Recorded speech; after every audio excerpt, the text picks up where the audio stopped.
ভারত পাকিস্তান সীমান্ত যেন রণক্ষেত্র।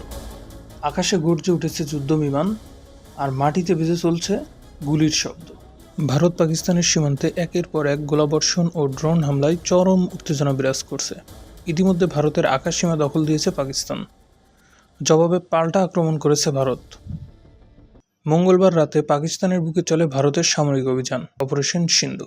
ভারতীয় সেনারা আক্রমণ করে পাকিস্তানে। তারপর থেকেই সংঘাতের মাত্রা আরও বাড়ে। সেই সংঘাতের জের ধরে শুরু হয় দুই দেশের পাল্টা আক্রমণ। বৃহস্পতিবার রাতে ভারতের আকাশ ও স্থলপথে একযোগে লাগাতার হামলা করে পাকিস্তান। এক পর্যায়ে ভারতের আকাশপথ দখল করে নেয় পাকিস্তান। তার পাল্টা জবাব দেওয়া শুরু করে ভারত। জয়সালমেরে নামানো হয় পাকিস্তানের F-16 নামে একটি বিমান।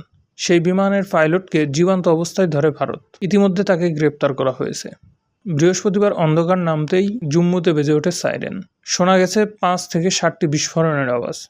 জম্মুর আকাশে দেখা গেল মিসাইল। জম্মুর আকাশ যেন আরও ভয়াবহ হয়ে উঠেছে। ইতিমধ্যেই ভারতীয় সেনা বলেছেন, লাহোরের এয়ার ডিফেন্স নষ্ট করে দেওয়া হয়েছে।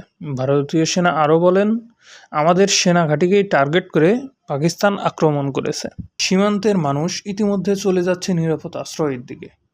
দুই দেশের মধ্যে উত্তেজনা এখন তুঙ্গে। সীমান্তে গোলাগুলি, আকাশে হামলা, সব মিলে উপমহাদেশ ধীরে ধীরে এগোচ্ছে আরেক অনাকাঙ্ক্ষিত যুদ্ধের দিকে।